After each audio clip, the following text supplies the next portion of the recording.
سورۃ نوح کے حوالے سے میں نے تراویح سے پہلے یہ بات عرض کی کہ اس میں اللہ تعالیٰ نے نوح علیہ السلام کا واقعہ بیان فرماتے ہوئے اس کے آخر میں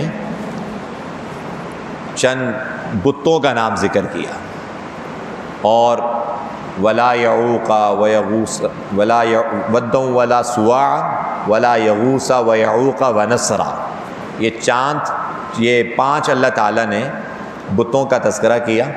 اور اس کے ضمن میں نے یہ بات عرض کی کہ انسانیت میں، انسانی تاریخ میں بت پرستی کا آغاز وہ تصویر سازی سے ہوا۔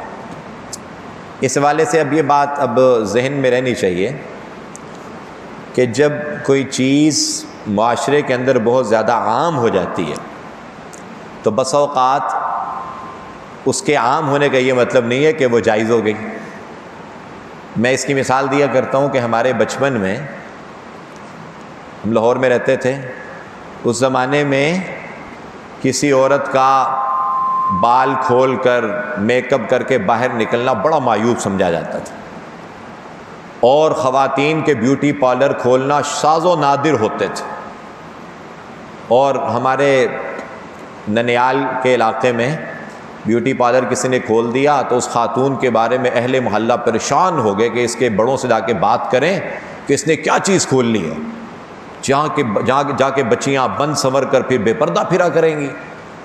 لیکن دیکھتے دیکھتے دیکھتے دیکھتے بے پردگی اتنی عام ہو گئی کہ اب اور تو اور بے پردہ عورت کا سامنے آنا یا اس کا پھرنا یا اس کا بال کھول کر مجلسوں میں جانا یہ ایک عام سی بات ہو گئی، جیسے گناہ ہی نہیں ہے۔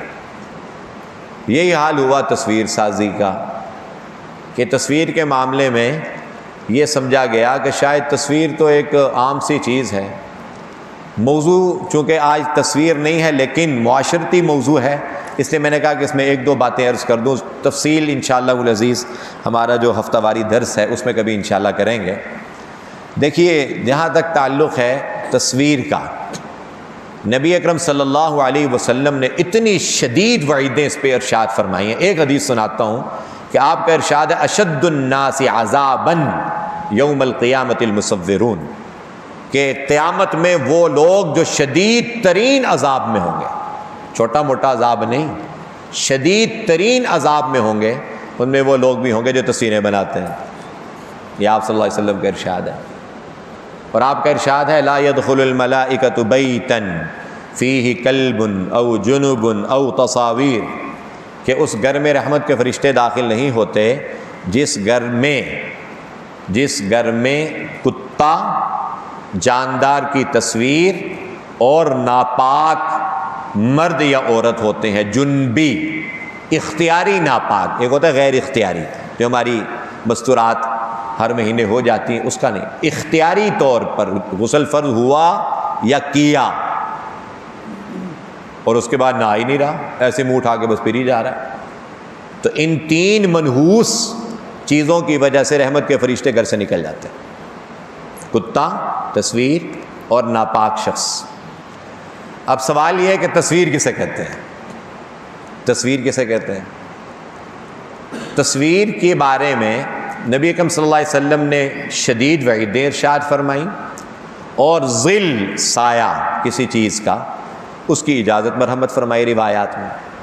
سایہ کا مطلب کیا ہے؟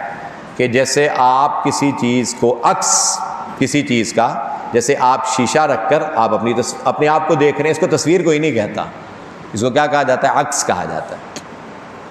آپ نے شیشہ رکھا ہوا ہے اور اس شیشے میں بیک میرر گاڑی کا، اس میں آپ دائیں بائیں دیکھ رہے ہیں، اس میں آپ کو انسان بھی نظر آ رہے ہیں، گاڑیاں بھی نظر آ رہی ہیں، ڈرائیو کرتے ہوئے آپ ہر روز بیک میرر استعمال کرتے ہیں، اس میں نظر آنے والے عکس ہیں، یہ تصویر نہیں ہے۔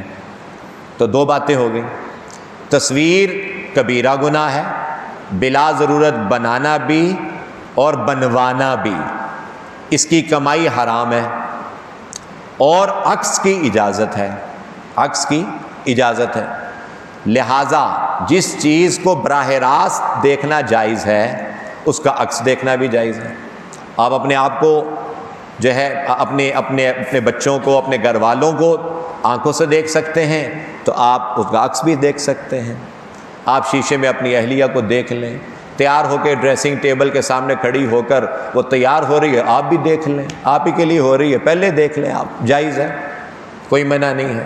اپنے بچوں کو آپ دیکھ رہے ہیں اور جو ہے کوئی حرج کی بات نہیں ہے۔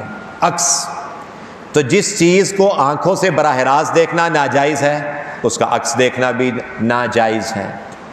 لہٰذا اگر کوئی آدمی گاڑی کا بیک مرر سیٹ کر کے کسی بچیوں کے کالج کے سامنے کھڑا ہو جائے اور کہے کہ میں تو بد نظری نہیں کر رہا، یہ جو آپ کر رہے ہیں بد نظری کر رہے ہیں، اس میں جو کچھ دیکھ رہے ہیں بد نظری کر رہے ہیں، کسی بازار کی پارکنگ میں گاڑی کھڑی کر کے اس کے بیک مرر میں آپ چیزیں دیکھی جائیں اور کہیں جی میں تو بد نظری نہیں کر رہا، بد نظری کر رہے ہیں آپ، کیونکہ جس کو آنکھوں سے براہ راست دیکھنا ناجائز ہے اس کا عکس دیکھنا بھی ناجائز ہے۔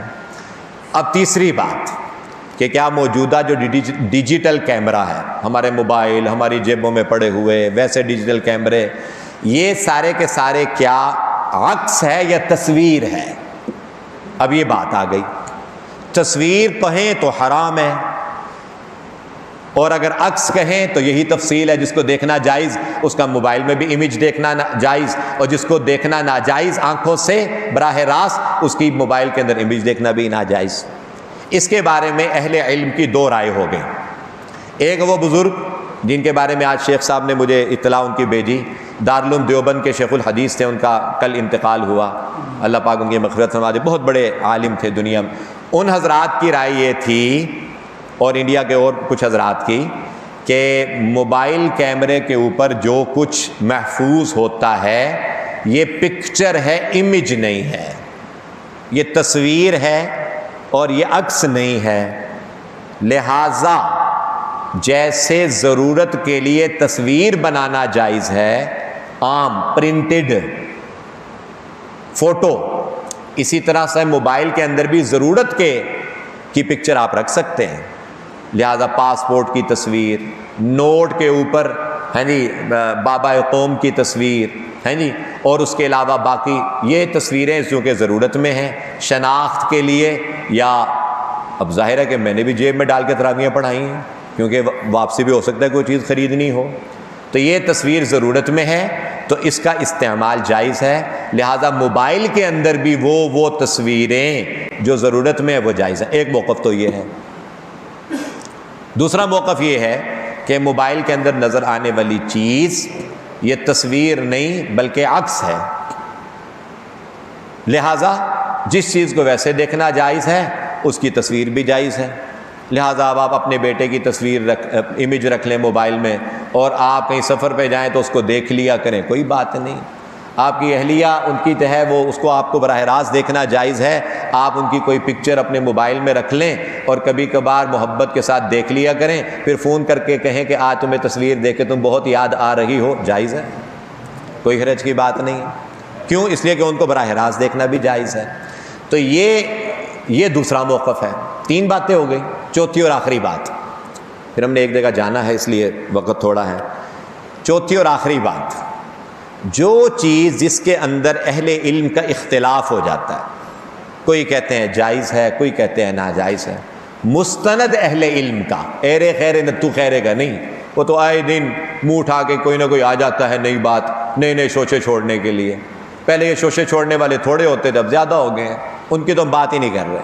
مستند اہل علم جب ان کا کسی چیز کے بارے میں موقف مختلف ہو جائے تو عوام کے لیے بہتر یہ ہوتا ہے کہ احتیاط اور تقوی پر عمل کریں، یعنی اس رائے کو لے لیں کہ جس کے اندر احتیاط ہے، یا اس چیز کو ضرورت میں استعمال کریں۔ اس پہ ایک مثال بھی دے دیتا ہوں تاکہ بات مزید سمجھ میں آ جائے۔ ہمارے جو دوست تبلیغ سے واقف ہیں، تبلیغی جماعت کے ماحول کے اندر ابھی تک نمازوں میں لاؤڈ سپیکر استعمال نہیں کیا جاتا۔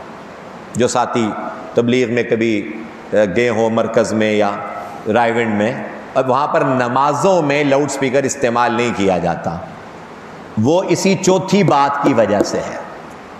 اس لیے کہ لاؤڈ سپیکر کے بارے میں مستند اہل علم کا مفتی جمیل احمد تھانوی رحمۃ اللہ علیہ بہت بڑے مفتی تھے، ان کا موقف یہ تھا کہ لاؤڈ سپیکر پہ آنے والی جو آواز ہوتی ہے یہ بولنے والے کی براہ راست آواز نہیں ہوتی، بلکہ یہ جو آلہ ہے، انسٹرومنٹ، یہ اپنی طرف سے ایک نئی آواز پیدا کرتا ہے۔ تو نماز میں تو امام کو فالو کرنا چاہیے، آپ ایک آلے کے پیچھے نماز پڑھ رہے ہیں۔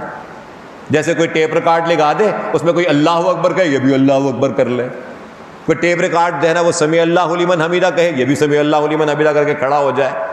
حرم شریف کی تراویح لگا کے اس کے پیچھے اللہ اکبر کر کے پیچھے اس امام سدیس صاحب کے اللہ اکبر، نماز نہیں ہوگی۔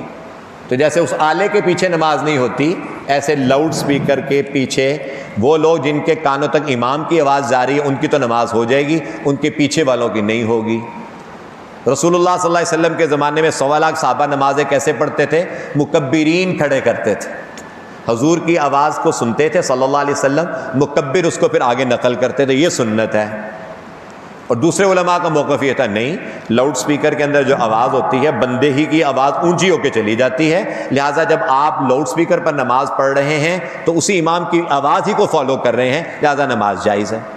تو تبلیغی بزرگوں نے فیصلہ یہ کیا کہ بھئی ہم ضرورت جہاں تک ہے وہاں پر استعمال کریں گے، جیسے خطبے میں، تراویح میں، بیان میں، آذان میں، باقی اس کے علاوہ ہم جہاں ضرورت اس کے بغیر پوری ہو سکتی ہے ہم اس کو استعمال نہیں کریں گے تاکہ اختلاف سے بچ جائیں۔ اب آ جائیں موبائل کے طرح کہ بات ختم ہو جائے۔ لہٰذا موبائل میں ہر وقت طوفان بدتمیزی، روضہ رسول صلی اللہ علیہ وسلم کے سامنے کھڑے ہیں تو سیلفیاں، حجر اسود پہ کھڑے ہیں تو سیلفیاں، خلاف کعبہ کو پکڑا ہوئے تو سیلفیاں، ہیں جی، ذرا کہیں چلے گئے تو سیلفیاں، مسجد کے محراب میں بیٹھے ہیں تو سیلفیاں، تصویریں۔ یہ ضرورت نہیں ہے، یہ ضرورت نہیں ہے۔